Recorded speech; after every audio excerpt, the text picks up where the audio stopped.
이제 이렇게 귀중한 초청 강연을 조직한 이선본 이런 선한교육문화운동 대표인 박성현 대표의 인사말 있겠습니다. 예, 안녕하세요.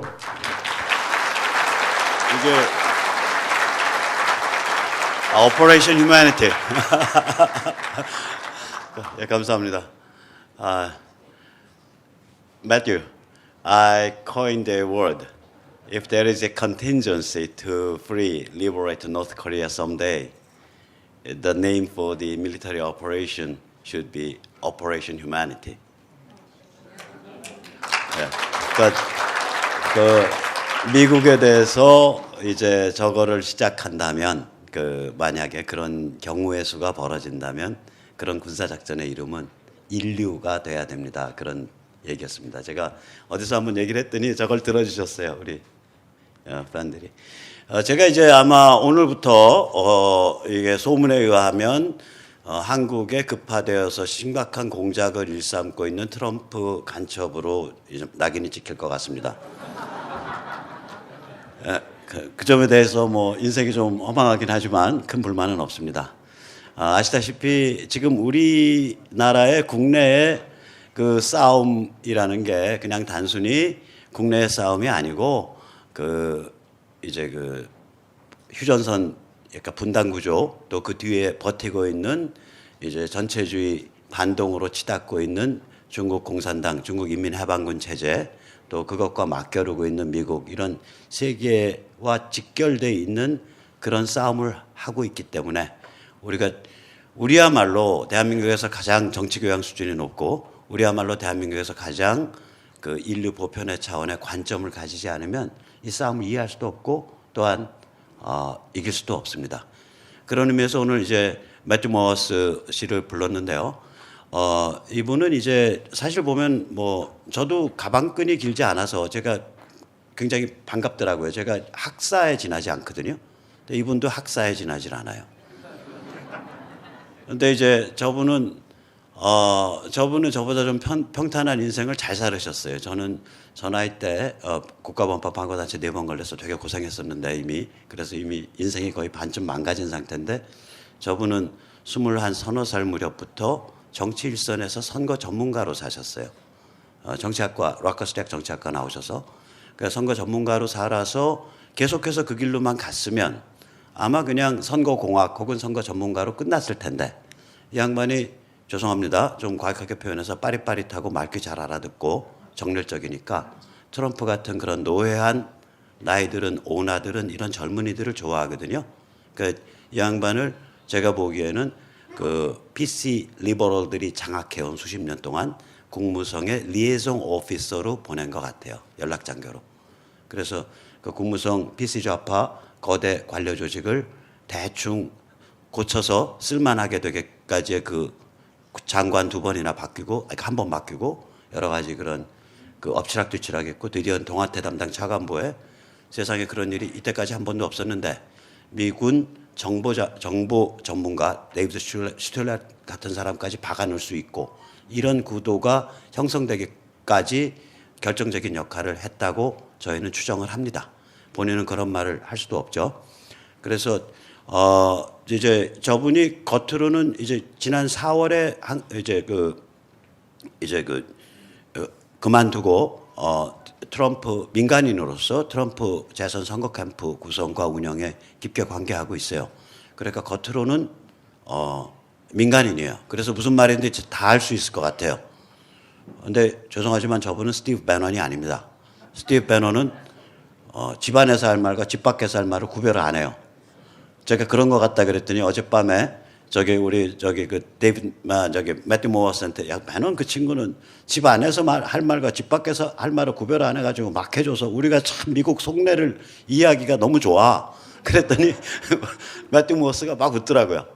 자, 그래서 오늘 근데 저분은 이제 말이 굉장히 조심스러운 데가 있어요. 심지어 저분이 준 원고에 의하면 한 패러그래프는 문재인 대통령과 트럼프 대통령이 엄청나게 열심히 같이 협업을 해서 김정은을 판문점 정상회담까지 불러내는데 성공했고 문재인 대통령의 말에 의하면 한미동맹을 이러이러하게 발전시키고자 합니다. 이런 구절도 있어요.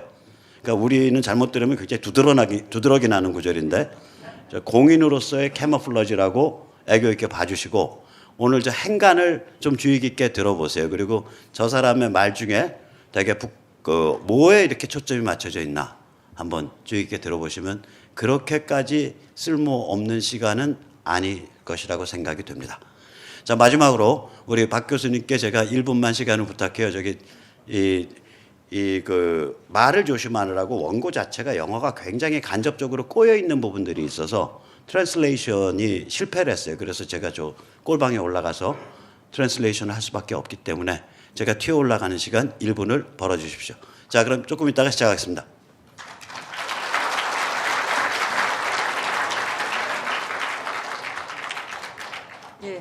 박상현 대표님 훌륭한 인사말 감사드립니다. Thank you for your excellent opening remark by 성현 Park. So before 우리가 그 강연을 시작하기 전에 간단하게 우리 매트 모어스의 양력을 말씀드리겠습니다. 매트 모어스는 그 라커스 대학의 정치학과를 졸업했고요. 지난 10년 동안 미국 정치의 그 선거 캠페인의 전문가로서 활동해 왔습니다. 그래서 그 결과 2016년 트럼프 선거 캠프에서 전국 현장 조율 담당 및 접전 지역 36개 주 담당 디렉터로 활동해서 여러분들 다 아시다시피 트럼프 대통령의 2016년 당선은 그 바로 배틀필드라고 하는 접전지 펜실베니아, 미시간, 아리조나 이런 주에서 승리함으로써 가능했습니다. 그것에 혁혁한 공로를 했던 분입니다. So thank you for your excellent role in 2016 Trump campaign. 그리고 이제 트럼프 당선 직후에 국무성 담당 백악관 선임 고문을 역임했습니다. 화이트하우스 시니어 어드바이저. 그리고 이제 26개월 동안 그 역할을 하면서 틸러슨 그리고 폼페오 등 미 고위 국무성 관리들의 인사청문회를 준비했습니다. 그리고 이제 트럼프가 이 국무성에도 있는 그 국무성 PC, 폴리티컬 커렉트니스 좌파 관료들을 제거하기 위해서 어떻게 보면 심은 실세 리에정 오피서로 이렇게 보여지고 있습니다. 그리고 so he was evaluated as a liaison officer for the state of Department of State of U.S. and 그리고 폴리티코라는 그 정치 평론지에서 young power player of Trump administration. So 그리고 이제 2019년 3월 그 공직을 사임하고 지금 컨설팅 회사를 차리면서 그리고 이 내년 2020 트럼프 대선을 위해서 준비하고 있습니다. 그래서 이제 1분이 된 것 같다고 판단이 돼서, 그래서 오늘 프레스 센터에서 이제 그 연설을 하는데 그 연설의 제목은 미국 정치의 보수혁명과 미국-아시아 관계라는 제목으로 하겠습니다. So the title is The Conservative Rejuvenation of American Politics and U.S.-Asia Relations.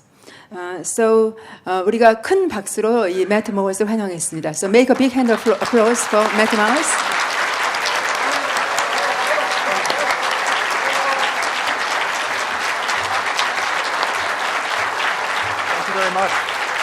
Thank you. Thank you. Thank you. I love those signs. Very nice signs. Thank you. In order, traditionally, I would just speak from the heart for the entire speech. But given the fact that we have translation, I will try to stay on script. However, I feel so energized being in this room. I hope you'll forgive me if occasionally I try to add a little bit more. First of all, thank you so much, Mr. Park, Ms. Park, for your wonderful invitation. It's truly an honor to be with everyone here today. And I think a moment like today can't come at a better time because it's such a unique moment for all of us. I really want to discuss a few different things, but let me also just start by saying that events like this that allow every single person in this room to become individual ambassadors for our countries, for our beliefs. And only in countries such as yours and in mine can that happen. And so thank you for doing that, and thank you for being here today.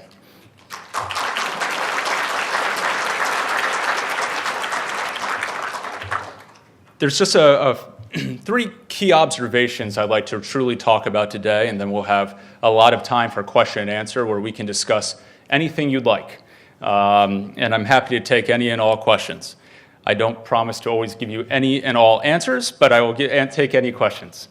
I'd like to first say that we live in remarkable times in our countries. We have a great opportunity, the United States, the Republic of Korea, and all of our mutual allies. There's never been a moment in history of mankind when we have the type of technology that we have, which has improved the lives of so many people. They've lifted millions out of poverty and put the power of communication in the hands of everyday people. We see that here today with the number of YouTubers who have so many influential channels, both of their own right and on Twitter and on social media. It's an amazing thing what technology has allowed. But there's also a downside to some of that technology. Automated innovation, artificial intelligence. These technological advancements, which provide such great opportunities to so many, also have left many others in our nations in the core manufacturing base feel left behind. There's a lot of workers who've been told that since the moment of birth, if they just show up, worked hard, played by the rules, their company would take care of them. They would be there with a pension or with a retirement savings. Yet, because of the modern technology and changes, many are on the receiving end of what we in the United States call a pink slip, a slip saying that they're out of work. It takes away the dignity and the pride of that job.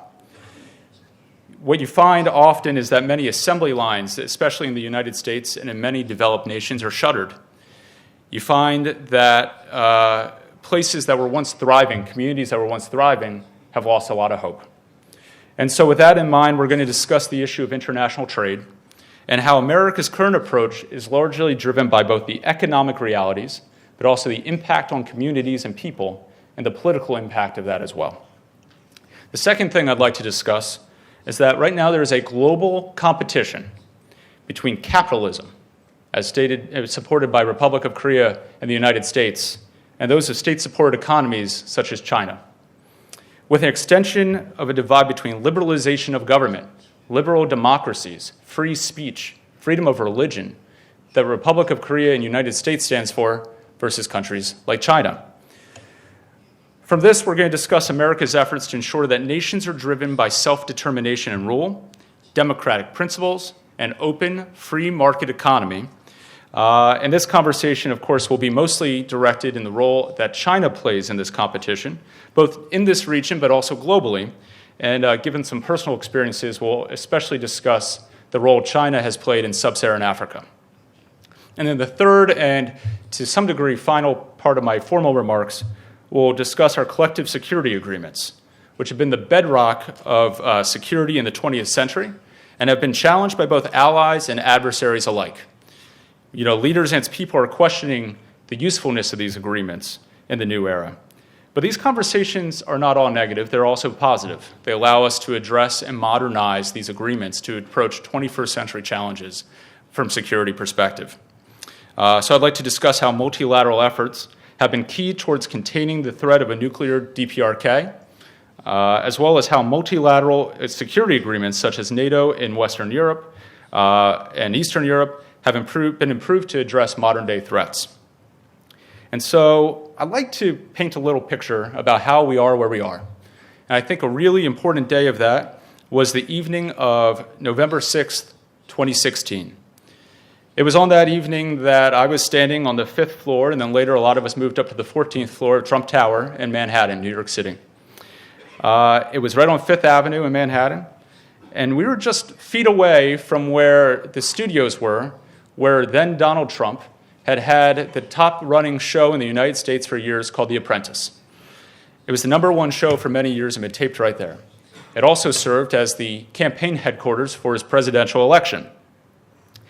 And yet, instead of determining that night which entrepreneur Donald Trump was going to hire, America made its determination that they were going to hire Donald Trump, which is good for all of us.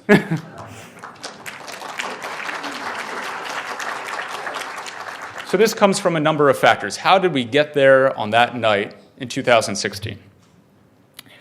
Yes, his name identification was sky high. His name emblazoned on the side of buildings on skylines across the world, including here in Seoul and in Manhattan. He had the #1 TV show, as I mentioned, for 10 years running. And he had a tie collection, a clothing line that I'm sure made its way into boardrooms all across the world, including here in Seoul.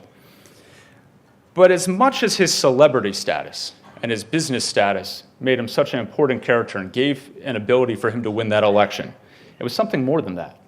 It was the issues he talked about. He went out across the country and spoke about the forgotten man and the forgotten woman of America. He was often talking about, how trade deals had left so many American workers, the people who work with their hands, have been left behind. So let me talk a little bit about background on that. Donald Trump's public policy agenda has been focused on international trade for decades now, well into his time as a private citizen. Since the 1980s, President Trump consistently questioned the usefulness of international trade if agreements were not in place that ensured adequate access and fair treatment for American businesses. For decades, President Trump directed these opinions towards the Japanese-American trade relationship. There's many interviews from the late 1980s where President Trump, then Mr. Donald J. Trump, had spoken about how Japanese-American trade relations were not fair for American workers. But more recently, President Trump has focused that attention towards the U.S. trade relationship with China. At its underpinning, the President's opinion of this stems from the belief that trade deficits have long been ignored by politicians of both political parties. They've been ignored by the elites of many nations at the expense of the working class people. And so they've done that in name of free trade. Well, President Trump's estimation, free trade only matters if it's fair trade, trade that's equitable and fair for both countries, as well as for the workers of those countries. We need to ensure that a fair trade agreement ensures an open market for American businesses, expanded purchases of American goods. And just this month, President Trump reiterated this view. He was at a campaign rally in North Carolina, and he said that for decades, America's trade relationship had left us with closed factories, no jobs, no nothing. In this, you can find the political context for his views towards trade as well. After all, he made these comments at a campaign rally for his reelection. But while from the 1990s through 2014, public opinion supported free trade, by the time that the election in 2016 had rolled around and was in full swing, public opinion was much more likely to believe that free trade policies and multilateral agreements were not helping the American worker. They hurt the American economy due to its impact on America's manufacturing base. Economists frequently discount the impact of these trade deficits among countries. They argue that ultimately is a result of the needs for goods being traded to the benefit of both sides. But President Trump and several of his advisors, including the Director of Trade and Manufacturing Policy, believe that this theory discounts the manufacturing workers in the country that produce the goods, that make the goods, and that it benefits purely the consumers. Ultimately, this is the underlying argument between free trade and fair trade. Are you more concerned with reduced prices for consumers because of increased global competition of goods, as well as reduced labor costs? Or are you more concerned with the economic well-being of the manufacturing worker, the people of our own countries that actually make the goods? Their livelihood depends upon increased sale of American goods at a good price, both at home and abroad. Now, underscoring this point remains the political dynamics of the United States.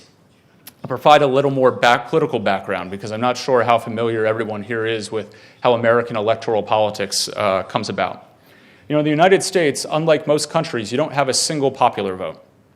You have the founders of our country, the drafters of the United States Constitution, institute a system called the Electoral College. This makes an American presidential campaign not just one national election, but 50 individual state elections. Each state casts its vote, designated electoral votes, in favor of a winner of the pluralities of that state. So in states where I've come from, like New Hampshire, if the plurality of voters vote for a candidate, that candidate gets New Hampshire's electoral votes. The electoral votes are determined by population size. You look at a state like California, where I'm sure many people in this audience have a lot of friends and family. They have 55 electoral votes, made up of 53 members of Congress and 2 members of the United States Senate. And that's how they get the combination of 55 electoral votes, but they're determined by the plurality of the votes. A state like Delaware, on the other hand, has 3 electoral votes and represents its 1 member of Congress and 2 United States senators. Now, you might say, why did the founders of America decide to design this? Well, they did it to ensure that everyone had a voice. That it wasn't just those who lived in the urban areas to determine the outcome of a presidential election, but a president had to go into these states and talk about issues that affect everyday people who often feel left behind. They have to go to the farmers in these communities. They have to go to the manufacturers in these communities and have a real conversation, try to earn their vote just as much as the vote of a coastal elite. So ultimately, the winner of a presidential election must receive 270 electoral votes. That's a majority of the electoral votes that are cast.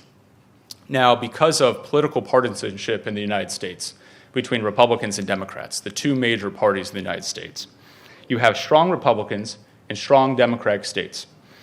So states like New York and California are considered very likely to support a Democrat candidate. States such as Alabama and Texas are likely to support Republican candidates. While this shifts each election cycle a bit due to changing public attitudes and population movement, the underpinning of the electoral map usually remains somewhat similar. But in 2016, the Republican Party was facing a challenge, a predicament. Several states that long helped the Republican Party succeed in Electoral College had shifted towards the Democratic Party over the past 15 years or so. States like Virginia have become very Democratic, whereas just about 15 years ago, they were very Republican. So in order to be successful in the Electoral College, Republicans would need to win states that had long been considered battlegrounds, ones where presidential candidates year after year always compete, states like Florida, North Carolina, Ohio. But they also had to find new ground for the Republican Party's message. So Donald Trump and the Republican Party targeted states like Michigan, Pennsylvania, Wisconsin, Maine, states that had not voted for Republicans since 1988, or in the case of Wisconsin, since 1984. So in a generation, essentially, they'd voted for Democratic candidates for president. But while these states have become a bedrock of the Democratic Party, the population was largely ex-urban. There are folks who live in suburbs and farming communities. There are individuals who work in the manufacturing economy. They're the ones who build American automobiles. They're the ones who use American steel. They're the ones who farm consistently. And these are the states which have been the hardest hit by modern technology and globalization. Many workers who had for generations been told that if they followed the family footsteps, that if they found a good job working on the floor of an auto manufacturer or steel company, they would be taken care of by their company. They'd get good health benefits. They would secure a work position and a pension. Often, these would be partially funded by the company and their accompanying union. But with the advancement of free trade agenda that began in the 1980s and continued under both Republicans and Democratic presidents alike, these manufacturing jobs began to be outsourced to places such as Mexico, China, India, and parts of Southeast Asia. Workers in America's Midwest, often called in America the Heartland, were being told that the covenant between them, the agreement between them and their employer, the same one that was passed on generation to generation, was no longer true.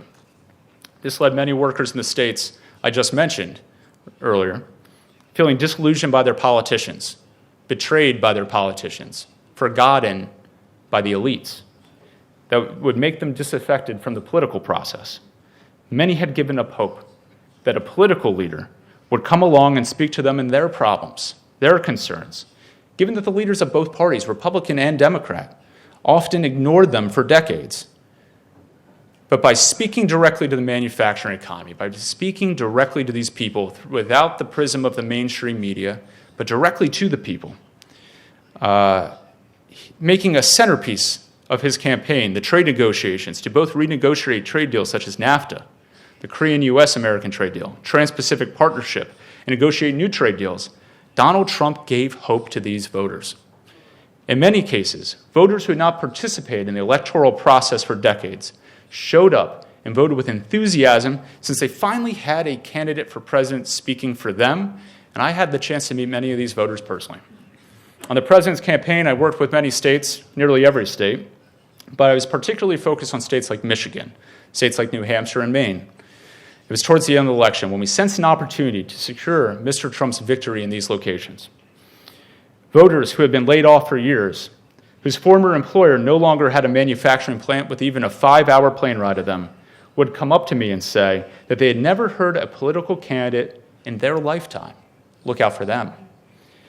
These were auto workers in Detroit, Michigan, and pulp workers in Berlin, New Hampshire, who had finally felt like someone might finally be willing to break conventional wisdom and say that, yes, America still could be a leader for manufacturing.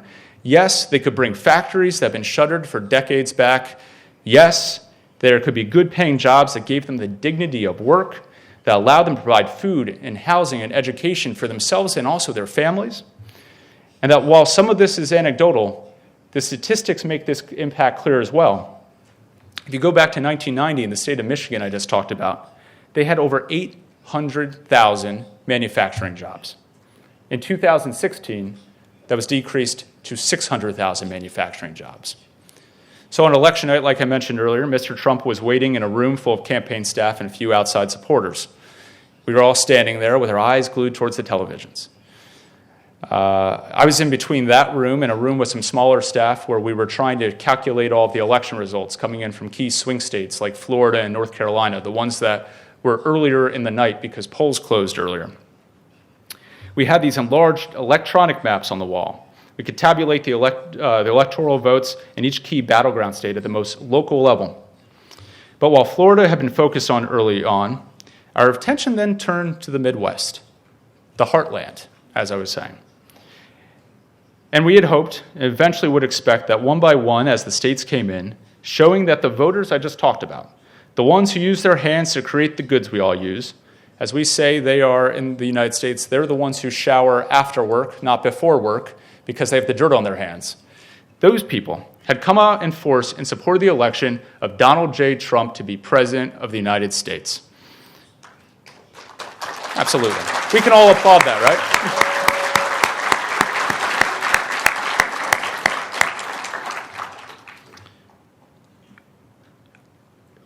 I will tell you also that these states remain just as important for next year's election in 2020. Without the states of Pennsylvania, Michigan, and Wisconsin, it will be much more difficult to win that Electoral College I was discussing. That is why you've seen President Trump continue to move forward on his trade agenda, working with allies and competitors alike to renegotiate trade deals that can benefit the heartland, the men and women who work in the manufacturing base of the United States. So what does this mean with regards to the context of the current trade environment? Well, it means three things. First, President Trump is actively looking to expand into markets which American companies can sell goods to. While I will address America's viewpoint towards Africa later, that becomes fertile ground for new trade opportunities, as well as much of Asia. Second, it means looking at the rules for each trade agreement to determine whether it establishes fair, equitable, and reciprocal playing field for both partners. As such, you continue to see the United States draw a hard line on issues such as open market access, forced technology transfers, and intellectual property rights in nations such as China, which do not respect or recognize any of those. Third, and perhaps most importantly, President Trump is looking at foreign markets to purchase more American goods. Just these past 2 weeks, President Trump delayed the implementation of additional tariffs on Chinese goods, in part because of their celebration, but also because of their need for additional pork and agreement to purchase more American soybeans and other products. But this is temporary. We need to ensure that there is widespread access for American goods throughout the globe for all of our trading agreements. By the way, the same way every other country, including Korea, is looking out for their farmers, for their manufacturers. I'm going to go off script briefly, but President Trump just the other day, in his address to the United Nations General Assembly, said that it's sovereignty, sovereign nations that will lead the way forward, not globalization. That's in the interest of our leaders to look out for its people. And that while we can work together, no one's going to look out for another country's best interests at heart like the leadership of their own country. And that's what we need to respect, sovereignty. So while President Trump draws a hard line to help American workers, he understands that other countries will draw that hard line for their people too. I'll say, clearly Donald Trump has not forgotten the American workers because you see that in trade discussions. updating and modernizing trade agreements. Just near America, that means renegotiating the North American Free Trade Agreement. Now in the form of the U.S.-Mexico-Canada Agreement, it contains many facets of the original agreement, but it also provides expanded sales opportunity for American dairy producers, pharmaceutical companies, also expanding the overall percentage required for manufacturing of auto parts made in the larger, greater North American continent. Most pressing, though, in developing is the cementing of a framework for trade allies in Asia and Europe, among America's largest trading partners.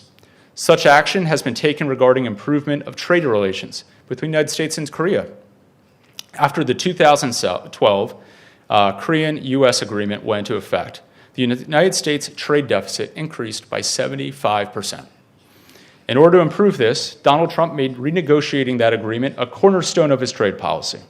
In 2018, the United States and Republic of Korea signed agreements to improve the trade agreement, and these measures include exporting more U.S.-made automobiles to Korea by doubling the number to 50,000 of cars permitted to be manufactured in the United States and traded into Korea. It meant improving customs processes and also address pharmaceutical pricing.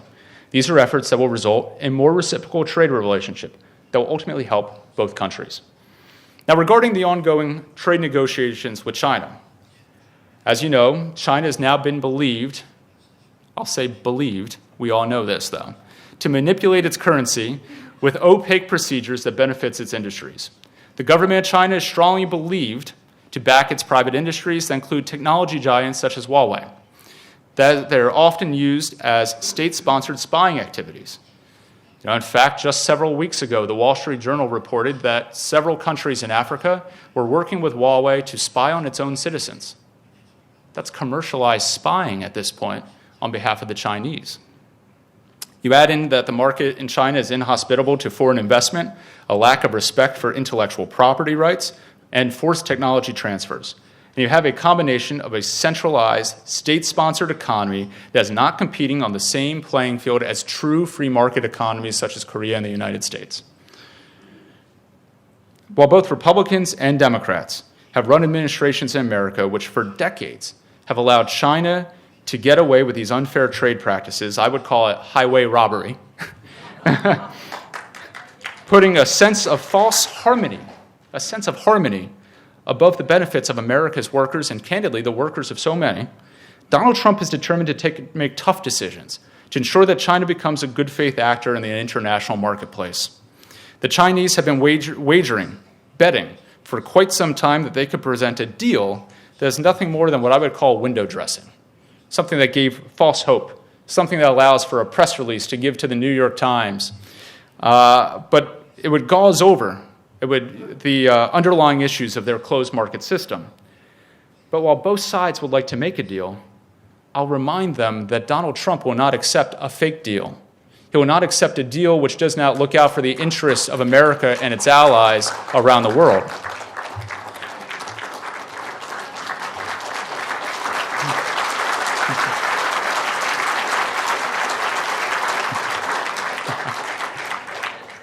President Trump has now stated in unequivocal terms and followed through on this directive when he rejected a vapid offer earlier this year. China is also believed to be undervaluing the political hand the president plays. I believe, and others do, that China feels they can hold out on making true market reforms in their hopes that will bring volatility to the American markets, become a political challenge for President Trump in the 2020 election. However, they're discounting a real fundamental core fact, that most Americans are in firm belief that the efforts undertaken by President Trump are necessary for an equitable, longer-term trade agreement.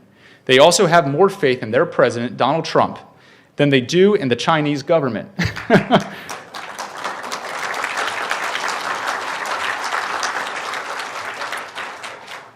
You add into the fact that market investors continue to see opportunities in American markets.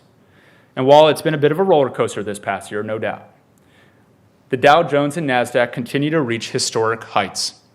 Therefore, it is in China's best interest to understand that a false olive branch will not be accepted by the Trump administration. They must move forward with a genuine offer of reform, one that truly opens up the market and levels the playing field. China cannot expect that its economic actions will get a pass as they steal American European, Korean, and Japanese intellectual property and technology, while they use massive arm and bank accounts of their government to prop up businesses and the international marketplace. If China wants to be accepted into the true international economy, then it is time for them to act as a true market-oriented economy, where goods and ideas succeed. Americans want to get a deal done with China, but only if it delivers real change, not false hope. With that, I'd like to turn to my second point from earlier, which is that separation between state-sponsored economies that also happen to have a limited respect for human rights and democratic processes, ones that nations such as the United States, Korea, Japan, Europe, and much of South America and Africa share. You know, while our leaders are more connected than ever, they're frequently in communication by the day. We as an international community have allowed large-scale actors, most notably China and Russia, to masquerade as good faith players in the international community. I was with President Trump as he announced the national security strategy for the United States. They announced in 2018. And it was the first time in American history that a national security strategy actually recognized the global competition that exists between the United States and China. Much like the Soviet Union in advance of the Cold War, China has relied upon a small cadre of an elite to rule their country. They offer small pieces of economic advancement for return for complete and total autocracy among an oligarch. We need not look further than the ongoing protests in Hong Kong to see how the failed Chinese philosophy that says, give us your freedom and we'll give you economic security, do not match the hopes and dreams of their own people. And so we wish those protesters luck as they stand for their rights of freedom of speech and democracy.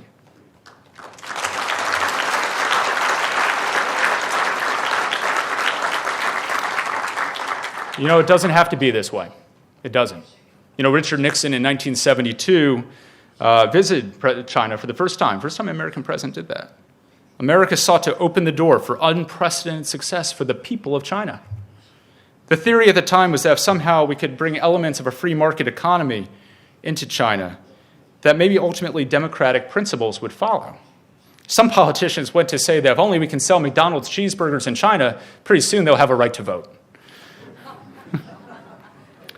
But it was a good faith effort by the United States that had America encourage China's acceptance in the World Trade Organization in 2001.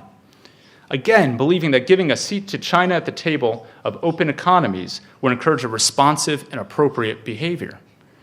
Well, a generation later, and that goal is unfulfilled. The desire of America and the American people remains for the Chinese people to have both an open economy and a political system designed to allow representative democracy, free speech, free press, freedom of religion, and ultimately respect for the will of the people, not the powerful.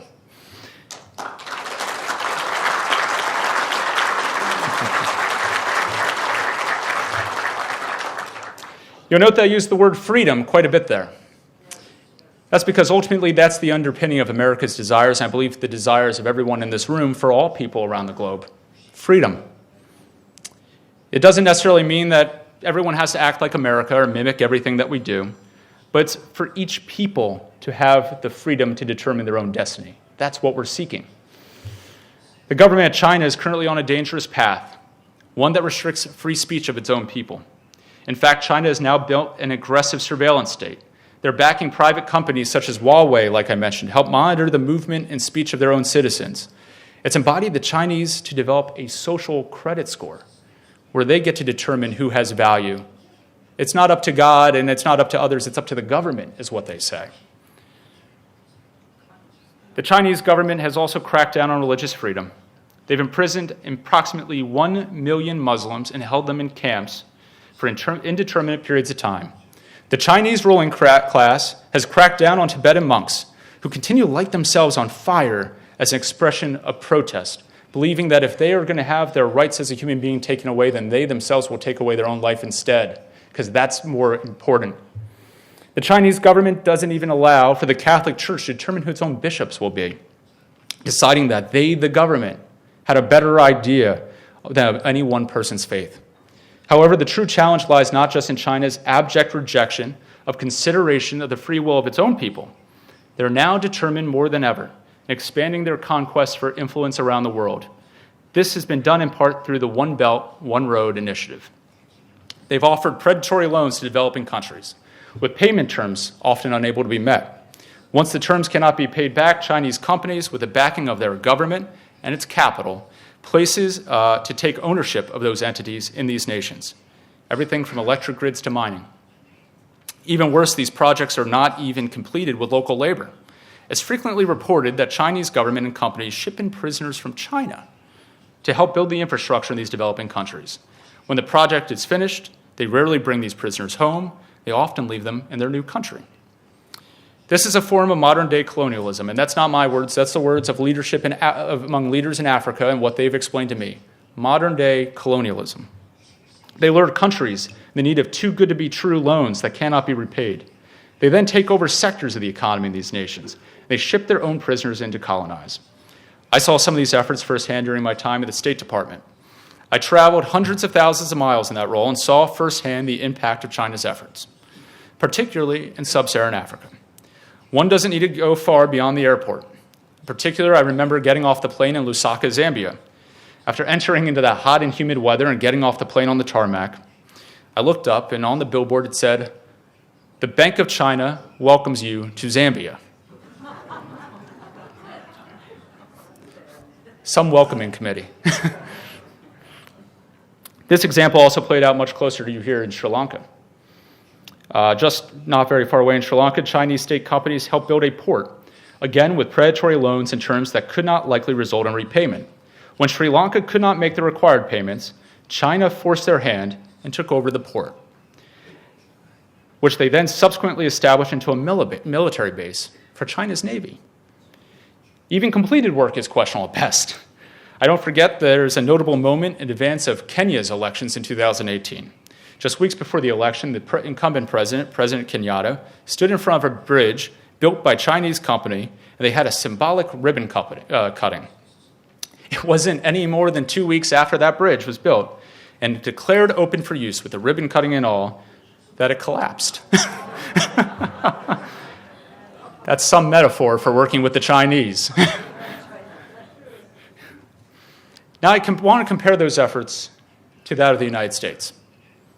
You know, there's a lot of noise around about where the United States stands in the global economy, where it stands right now as a leader in the free world. But, you know, just this past year, the United States alone spent over $50 billion providing assistance to many of these same countries. These investments have, we can applaud that, that's good.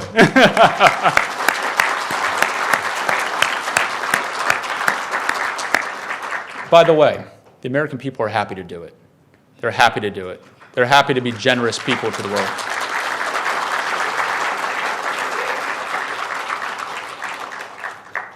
Now, these investments have led to many things. They've led to expansion of health services and treatment for deadly diseases, assistance with election procedures for the purposes of a fair electoral process, and also helping ensure young people, who are making up an expanding share of the population in many developing countries, receive adequate education that prepares them for the modern economy. America doesn't ask anything in return for these efforts, other than the basic idea that these governments should be responsive to the needs of their own people, and that starts with a strong democratic process. America has also now passed the BUILD Act. It transitions what we call the Overseas Private Investment Corporation into a new Development Finance Corporation. It has an expanded mandate and a portfolio to allow it to support private businesses through increased lending capacity, equity investments, and offers of political risk insurance. Rest assured, these loans are offered on a market and developmental basis, unlike the Chinese loans. These ones are meant to give developing countries an alternative to the predatory lending practices of Chinese investors who are backed by their own government. And that's the competition of today. What will our world's leaders do? Will they stand up for the sovereignty and security of their own people by rejecting the false promise of quick and easy Chinese cash? America's hope is that leaders put the interests of their people first. And let me reiterate, America wants to work with the government and the people of China. It will continue to work with them on issues of regional and global security, including the threat posed by nuclear regimes such as the DPRK.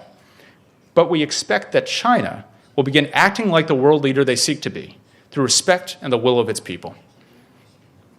The third point I'd like to discuss is the ways to modernize the framework of our collective security agreements among allies for the purposes of confronting rogue state actors and as well as the increased threat of non-state actors.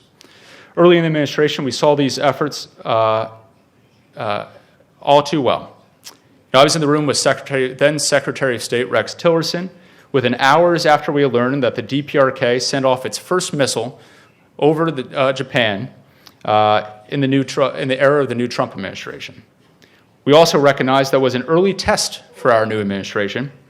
How would this new president, President Trump, react with such saber rattling from the part of the Hermit Kingdom? Well, they quickly saw what happened. America mobilized its allies, most notably Korea and Japan, for the purposes of engaging them and containing the threat of the DPRK. America also worked with the U.S. ambassador to the United Nations, Nikki Haley, to impose strong international sanctions that actually included support from China and Russia. These efforts brought to bear the unified front to bring the DPRK to the negotiating table.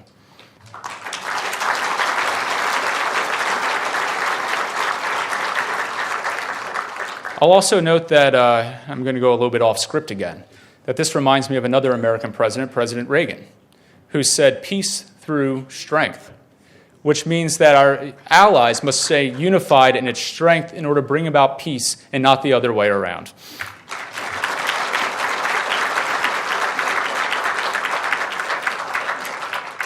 Now, obviously, as we all know, these efforts are still underway, and President Trump continues to work with the government of Korea, as it needs to.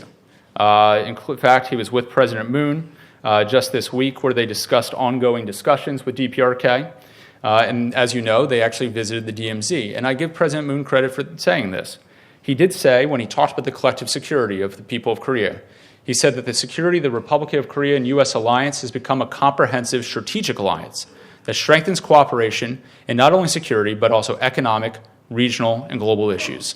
Such steadfast Korean-U.S. alliance is working as the linchpin for regional peace, stability, and prosperity, and we have decided to continue in close coordination. While America remains committed to working with its allies to ensure the mutual cooperation of purposes of intelligence and security. President Trump has reiterated his support for the NATO alliance and security agreements, including the U.S.-Korean security agreements. However, many of these agreements were first structured decades ago, when the world and its economies looked drastically different from it does today. While the United States will never shrink from its responsibility to lead, it is not unreasonable to ask developed nations of wealth to begin to chip in for some of the costs associated with that collective security. Yes, that even includes the Republic of Korea. President Trump and America remain committed to the security of the Korean people. Our history is so strong in this regard. And I think we saw it when we said, yes.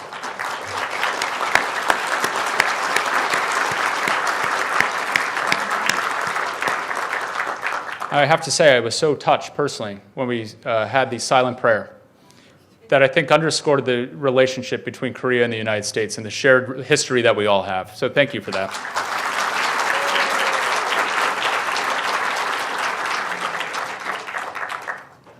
But when we're talking about how to pay for it, we have to acknowledge that Korea is it has a stronger economy today than it did 20, 30 years ago when many of these agreements were discussed, sometimes more. And so when President Trump asks for countries to provide a little bit more economically, monetarily, for their own security, we hope that that's met with an understanding that we just need to modernize these agreements. But we still stand committed to working with each other to ensure the security of the Korean people.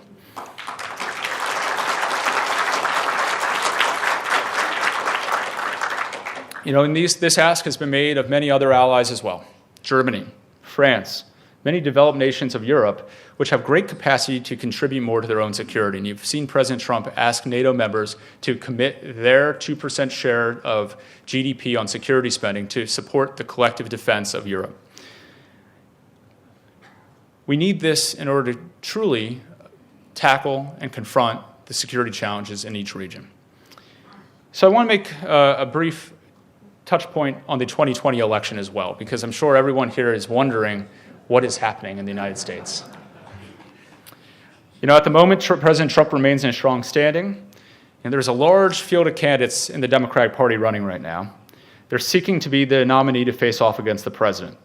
And while it was expected that former Vice President Joe Biden would be the presumptive favorite of his party, it's actually now Elizabeth Warren, the senator from Massachusetts, and Bernie Sanders, the senator from Vermont, who have been polling very closely in states that will hold the first primary elections. In fact, just this week, a poll from Iowa and New Hampshire, the two states that vote first in the primary process, have now come up with polls that show Elizabeth Warren leading Joe Biden.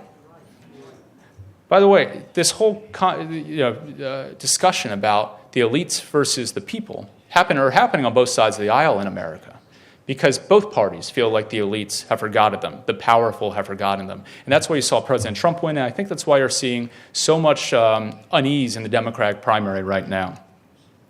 Now, as a result of their party's primary, these candidates have been forced to move to the very, very, very liberal side of their party, very far left-wing, out of the mainstream of American ideology.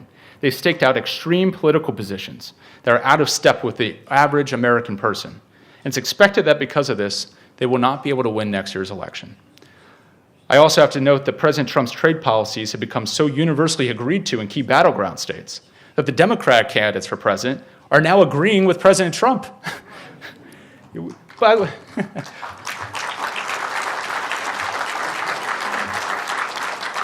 So why don't we send a little message to China, quickly on that, to let them know that if they were hoping to wait President Trump out in his election, one, he's not going anywhere. Two, both sides agree that China has to make changes. So I want to conclude kind of with a brief story. It's one that that I've thought a lot about. I think it symbolizes America's approach and the approach that other countries we've spoken about today do. And I think it sums up the great conflict and battle of ideas that we're having in this geopolitical conversation right now. I was traveling to Johannesburg, South Africa, and I participated in a meeting with many African ministers of health.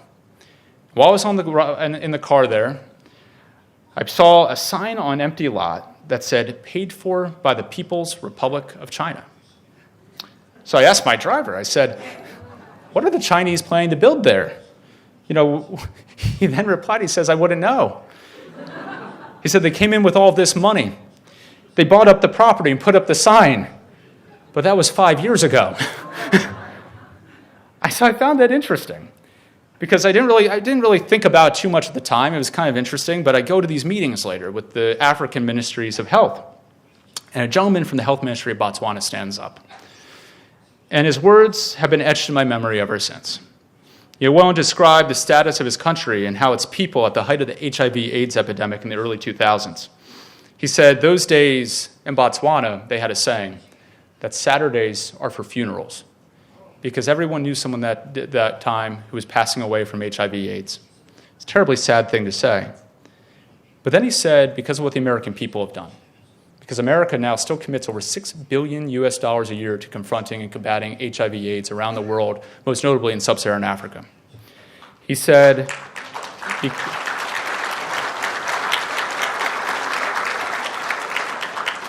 this was what really stuck with me. He said, because of the American people, Saturdays in Botswana are not now for funerals, but Saturdays are for celebrations. They're for weddings, they're for birthdays, and they're for parties. So thank you.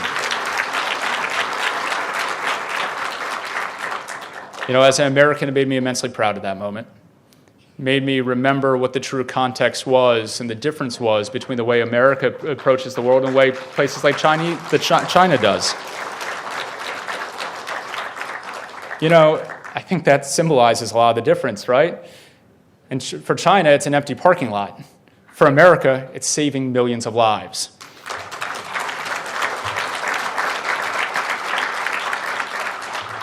So it's with that sentiment I'd like to conclude my remarks.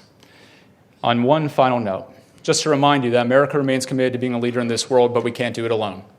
We need strong democracies that value the will of its people, that value the freedom of religion, the freedom of press, the idea that capitalism and market economies are the best ways to ensure good ideas and economies thrive. Places like Korea, a strong alliance between Korea and the United States must remain to confront these global challenges.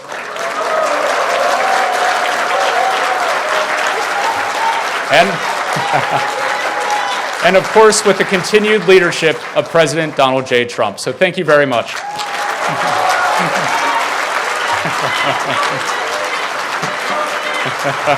Thank you. Thank you. Thank you. Thank you so much, Matt. So just give him a big hand of applause again. 감사합니다.